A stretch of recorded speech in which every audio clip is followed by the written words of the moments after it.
A lot of the payoff happened during COVID when a lot of our expenses dropped being at home, weren't paying for daycare, childcare, things like that, doing that on our own. And then also, whatever you feel about the politics of this, stimulus payments and additional child tax credits funneled those as windfalls towards the mortgage.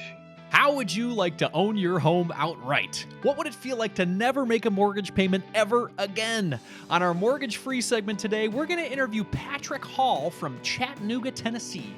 Recently, Patrick and his wife, Deanna, became mortgage-free in less than 3 years. Today, we're going to learn how they accomplished this family financial goal and what they are doing with their money now. Welcome to the show, Patrick. Hey, Andy, good to be here. Glad to have you here and to learn about this mortgage-free in less than 3 years. That's pretty exciting. Let's go into the details. I like to start off the show with the mortgage-free 3. These are quick, short answers, and the first one is, what was your starting mortgage principal balance? So our starting balance was $136,000. Yeah, we purchased our home for $170,000 and put 20% down. Okay, perfect. And then how long did it take you to pay off? I said under 3 years. Could you give us an approximate, months or a specific years? How long did it take? It was 2 years and 3 months. 2 years and 3 months. Wow. Okay, so almost close to 2 years. That's great.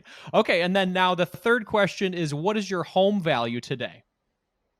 Well, in these wild home value times, it's up to, last I checked, it was $282,000. 282. So you own a home, $282,000, almost $300,000 home outright. Is that right? That is correct. Yes. Awesome. Well, that's got to be a good feeling, right? It is. Yes. Well, cool. Let's talk about your reasoning. Why did you want to pay off your mortgage? Talk to us about that. Why did you want to become mortgage free? Well, a bunch of different reasons. And first, I'll just say that, we're all products of our environment and the people we spend time with. And I can remember this vividly when I was around 10 years old, my father getting home from work and announcing, "We own our house now." And as a 10-year-old, I had no idea what a mortgage was and everything. And I thought, well, I thought we already owned the house. And he said, no, the bank owned it, and now we do. And so I have that memory, and it was something that my father valued, that my family valued, was paying off debt. And my in-laws also own their home free and clear. My father-in-law loves paying cash for anything from vehicles to homes. And so it's just kind of in the air in my family and my wife's family. And so when we purchased this home, we moved from a smaller home and needed a larger home for our family. And my wife and I both agreed that within reason, we wanted to be mortgage free as soon as possible, just because it opens up more possibilities and flexibility in a sense, not having that monthly payment hanging over your head. And just to add some more to the story, we had lived in another home, and when we moved, it took about 6 months to sell the other home. So I had 2 mortgages hanging over my head.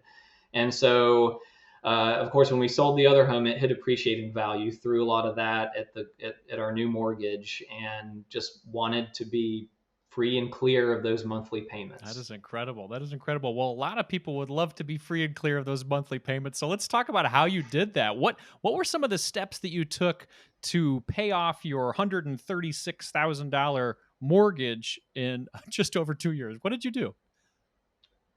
So during that time, my income did go up, had some promotions and increased responsibility at work, and just kind of the idea of any increase in income, putting that towards mortgage payoff or savings. We were at a place where we didn't feel like we needed to, and we didn't really want to inflate our lifestyle. So I guess that's part of my advice would be, if you can automate those payments. I automatically set our monthly mortgage payment to deduct an extra $700 towards it. So there's that monthly extra was locked in. And then when people ask me about mortgage payoff, I put an asterisk next to it because, of course, a lot of the payoff happened during COVID when a lot of our expenses dropped being at home, weren't paying for daycare, childcare, things like that, doing that on our own. And then also, whatever you feel about the politics of this, stimulus payments and additional child tax credits funneled those as windfalls towards the mortgage. So kind of put an asterisk that the Trump and Biden administrations assisted me in the payoff of my mortgage. And I recognize that a lot of people were in a position where they needed those payments to live and do other things. And part of our reasoning was, if we can get free of this mortgage, it opens us up to be able to be more generous with time and money without having monthly mortgage payments. Love that. That is a great way of using extra money that came into your world, both from your income side of things and then these surprise checks that we all, a lot of us got, that really, if we set ourselves up in the right way, when that came in, you guys had a goal. It was like, okay, we're in mortgage payoff mode, so whatever's coming our way is going that way. Is that right? Did you guys have sort of that sole focus of paying off this mortgage? Yes. Yeah. Yes. That's cool. And then on the, I guess, controlling your expenses side or decreasing your expenses, you said obviously there were blessings and curses of our pandemic time, but part of that blessing was that your expenses were a lot lower. Were there other things that you guys had to do to trim expenses to make this mortgage freedom possible? Or was it just because you guys were home and spending a lot less money? Yes, that, and it was other things that we already did. I mean, we cook and eat at home most of the time, and going out to dinner as a family or something like that is, a treat. And of course, even when I was working in the office pre-COVID, I didn't go out to lunch very much, brought my lunch in. So it was just continuing those things we were already doing to keep us towards that goal of being mortgage free. Patrick, some people are gung-ho about goals like this, whatever, paying off debt, paying off the mortgage, investing for the future, but their spouse isn't quite on board. How did things go with Deanna? Were you and Deanna on, in step with this process, or were there a lot of conversations that needed to happen? Talk to us about that. Yeah, we were aligned on this. Deanna's very anti-debt, and a funny story from when, after I proposed to her, many years ago, she said something along the lines of, I'm so thankful for someone who's good at money and personal finance. Because she's like, I don't know much about money and personal finance. And I was like, well, Deanna, what do you know? And she goes, well, all I know is I like to spend a lot less than I make. I just think that's a smart thing to do. And so my response was, well, that's 90% of it. You get an automatic A minus. What do you need me for? So we were both on the same page on this. It's so funny when we all look for the secret sauce to a lot of these things, whether it's taking care of our health or, our personal finances. Sometimes the simple, easy answer is the right answer. And it sounds like that's what you and Deanna know best. So talk to us about, when you guys paid this off. Did you guys celebrate? How are things different for you now? Talk to us about that. Yeah, so when we finished paying things off, we didn't get to do much of a celebration right away. Our oldest child was having a bit of a mental health crisis during that time, and that took a lot of our energy, towards that, to helping her and being there for her. And once things settled down, I guess our celebration was this past spring. My wife and I got to go out west to Nevada and Utah to some state national parks, just the two of us, no kids. And so kind of the biggest vacation we've had since just us, since we've had children. So that was our celebration. So how are things different now with your finances? You guys are not paying a mortgage. You're not paying these extra principal payments. What are you doing with that new money? You talked about intentionality with your money. What are you guys doing with that money now?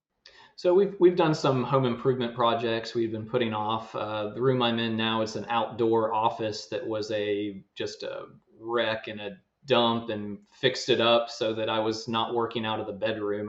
I can work from home out of an office. So things like that. And we've had some other unexpected expenses come up, like our HVAC unit died and had to replace that, and had some other things. So basically now we're kind of replenishing our cash cushion and just continuing to invest in this, at least for now, kind of a 20% down market. It's good to continue to buy equities at a discount and stay the course from that perspective. Yeah. What kind of interest rate did you have on your mortgage that you paid off?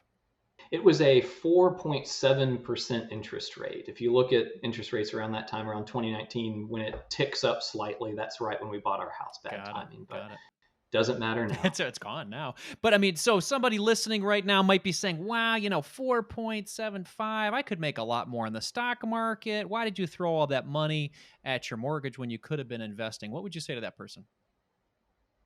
I'd say they're absolutely right. That's a very good objection. And in our defense, we kind of diversified and did both. We were maxing out IRAs, our HSA, our 401k, not sacrificing that investing to pay off. I would caution against going all out and investing in the stock market or going all out and paying off your mortgage. Diversify.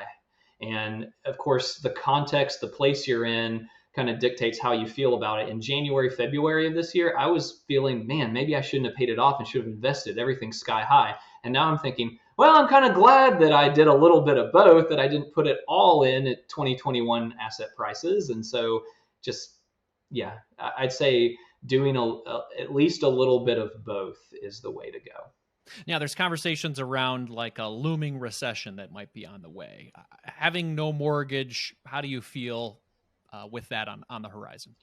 It's just one less stressor that if inflation keeps skyrocketing, if expenses go up, maybe skyrocketing is not that sounds kind of alarmist, but if prices keep going up, if there's more unexpected things that happen around the house, at least there's not a monthly mortgage payment. And if we did have to move or relocate, it's not the previous situation where we had two mortgages hanging over our head. It's okay if this house takes time to sell, or I tried to fix it up to rent it out. I have some margin to have different options with moving or relocating. I love it. Now, knowing that your dad and your family love that sort of mortgage-free life, if you guys were ever to get another house in the future, do you think it would be, hey, I got to get this thing for cash, or are you okay with getting a mortgage again in the future?